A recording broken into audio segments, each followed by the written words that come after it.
Vamos a continuar con esta obra maestra, esta obra maestra, Las miserias del proceso penal, de Francesco Carnelucci.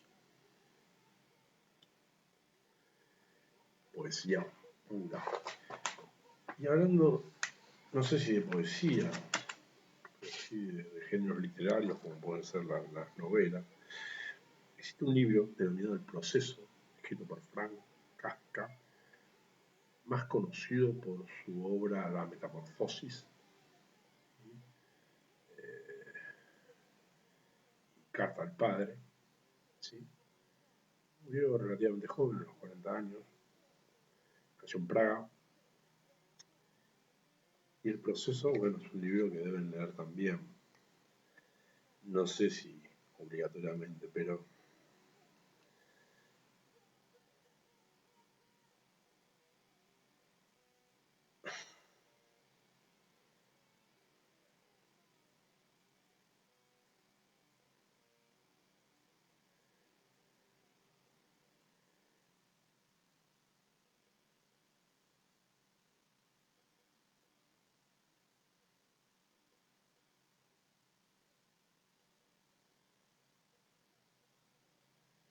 quiero leerles una parte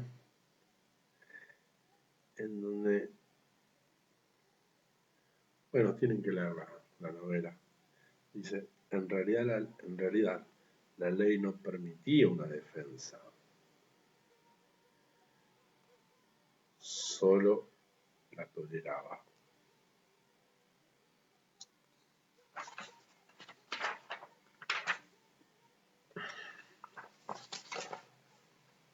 Nada, vamos con el capítulo 9, la sentencia penal.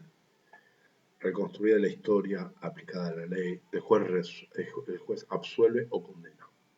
Dos palabras que se oye pronunciar continuamente, pero cuyo significado profundo es necesario descubrir.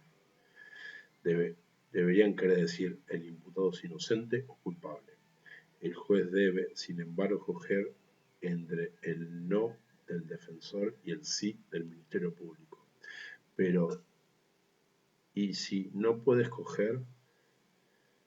Para escoger debe haber una certeza, en sentido negativo o en sentido positivo. Y si no la hay, las pruebas deberían servir para iluminar el pasado, donde antes había oscuridad.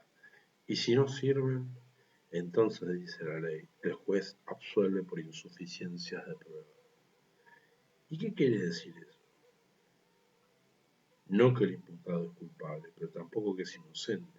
Cuando es inocente, el juez declara que no ha cometido el hecho o que el hecho no constituye delito. El juez dice que no puede decir nada en estos casos. El proceso se cierra con un nada de hecho. Y parece la solución más lógica de este mundo. Bien, pero ¿y el imputado? Que uno sea imputado quiere decir que probablemente, ya no ciertamente, ha cometido un delito. El proceso, o mejor, el debate sirve precisamente para resolver la duda. En cambio, cuando el juez absuelve por insuficiencia de la prueba, no resuelve nada, las cosas quedan como antes. La absolución por no haber cometido el hecho o por el hecho no constituye delito cancela la imputación. Con la absolución por insuficiencia de pruebas, la imputación subsiste. El proceso no termina nunca, el imputado continúa siendo imputado toda la vida. ¿No es un escándalo también esto? Nada menos que una confesión de la impotencia de la justicia. Pero, ¿puede la justicia confesarse impotente? Y, sin embargo, sí lo es. ¿No es justa la confesión? ¿No será peor si el juez declarara la inocencia o la culpabilidad cuando no está convencido de la una ni de la otra? La sentencia se resolvería en una mentira. El proceso llega así a un callejón sin salida, del cual no es posible escapar. O mentir o declarar la quiebra. Una vía intermedia no existe. Y no se puede censurar ni a las leyes ni a los hombres. Así es la necesidad, y lo que se puede decir es solamente que también en este respecto el proceso penal es una pobre cosa. y debemos sacar de ello las consecuencias en cuanto al comportamiento a observar respecto a aquellos que resultan afectados. Tanto más grave es la deficiencia que ahora se ha puesto en claro en cuanto si el imputado no es culpable, la declaración de su inocencia es el único modo para reparar el daño que justamente se le ocasionó. Verdaderamente, si no ha cometido el delito, quiere decir no tanto que debe ser absuelto cuando que no debía ni siquiera ser imputado. No habrá existido malicia por parte de quien lo ha sospechado.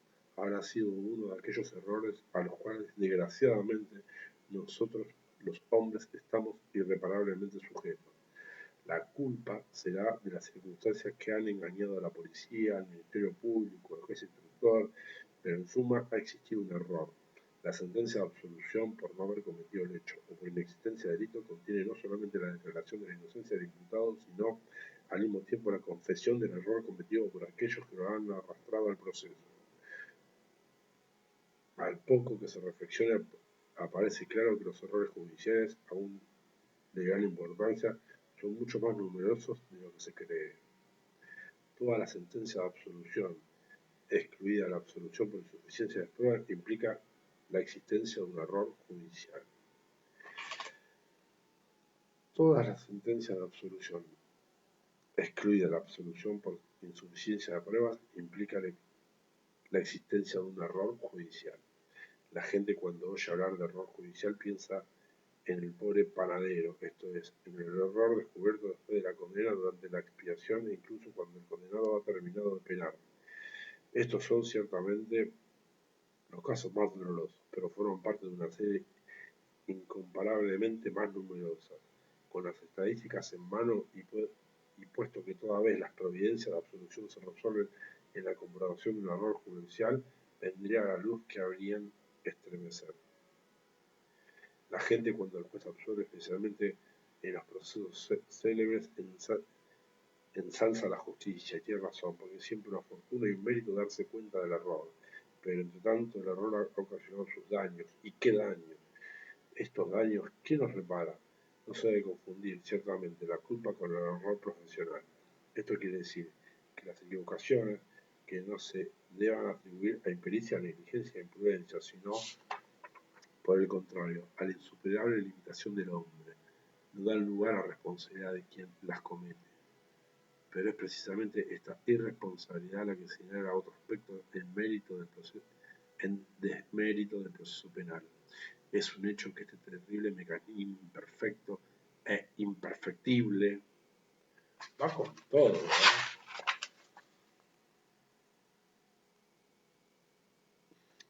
Expone a un pobre hombre a ser llevado ante el juez, investigado, no pocas veces arrestado, apartado de la familia y de los negocios, perjudicado por no decir arruinado ante la opinión pública, para después ni siquiera oír que se le dan las excusas por quien, aunque sea sin culpa, ha perturbado y en ocasiones ha destrozado su vida. Acuérdense de esto, muchachos. Nunca lo olviden.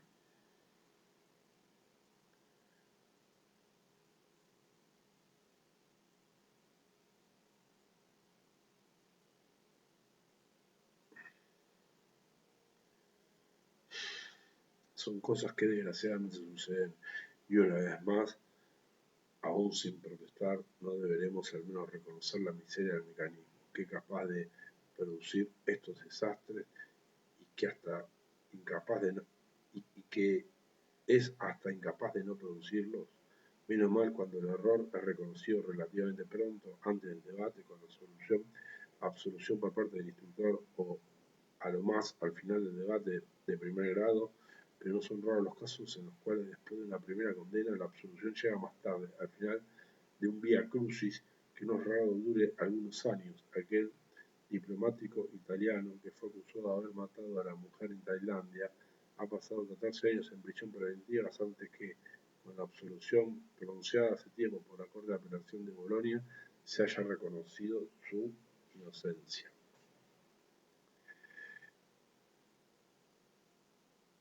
Es pues precisamente la hipótesis de la absolución la que descubre la miseria del proceso penal. Es, pues, precisamente la hipótesis de la absolución es la que descubre la miseria del proceso penal, el cual, en tal caso, tiene el único mérito de la confesión del error. Repito, precisamente la hipótesis de la absolución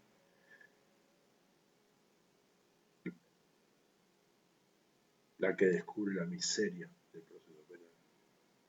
Tiene el único mérito de la confesión del error. El error de cual la gente no se da cuenta, y no son los hombres de la calle, sino incluso los expertos del derecho. No conozco un jurista, con excepción de quien nos habla, que haya advertido que toda sentencia de absolución es el descubrimiento de un error. De este modo, por negligencia o falso pudor, se ocultan las miserias del proceso penal que deben, en cambio, ser conocidas y sufridas a fin de que se califique como se debe a la justicia humana. Por el contrario, cuando el juez está convencido de la culpabilidad del imputado, entonces condena. Pero, ¿y si se hubiese equivocado? La amenaza del error pende, como la espada de Damocles, sobre el proceso. Resuena en el fondo de toda sentencia la divina admonición: no juzguéis. La ley hace lo que puede para garantizar la sentencia contra el error. No se trata aquí de someter una crítica las medidas que la ley toma a este respecto, y tampoco de describirlas.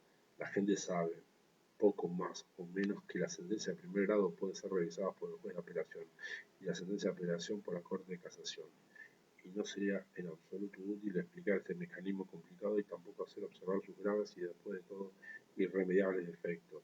No se debe desconocer que, no obstante estos defectos, el mecanismo hasta un cierto punto sirve para garantizar el proceso contra el error, hasta el punto de aproximadamente en que es posible, pero una garantía absoluta no se puede dar. También el juicio de los jueces superiores está expuesto, como de los jueces inferiores, a este peligro, tanto más que si de un lado ellos se encuentran respecto de aquellos en una posición ventajosa, de otro lado, especialmente cuando al juicio histórico, los medios de que disponen son todavía más imperfectos. Basta pensar en el proceso de apelación de ordinario, no son examinados de nuevo los testigos y el juicio se forma sobre las actas, las cuales no dan ni pueden dar de los testimonios más que una representación mutilada, a menudo deformada y hasta incomprensible.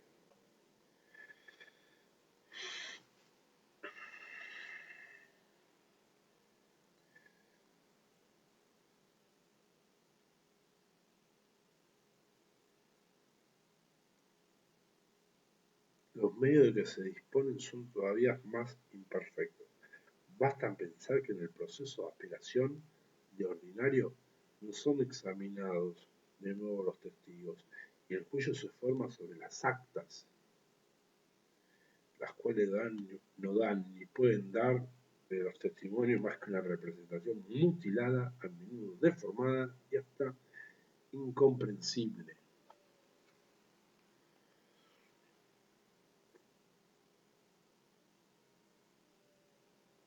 Sin embargo, al llegar a cierto punto es necesario terminar. El proceso no puede durar eternamente.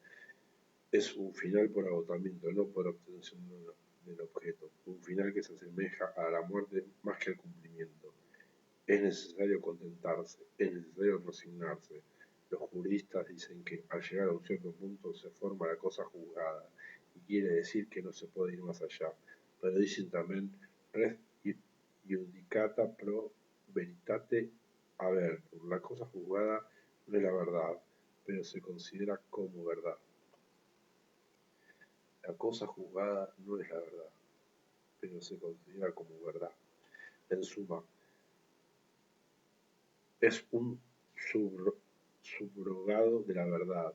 Estas cosas que los juristas saben, también los demás las deben saber. Después de todo, es fácil que con aquel aparato solemne de las cátedras, de las togas, de la jaula, de los penachos, de los carabineros, detrás del presidente, el Ministerio Público que acusa, los abogados que defienden, el público que asiste tenso y apasionado, aquellos se hagan la ilusión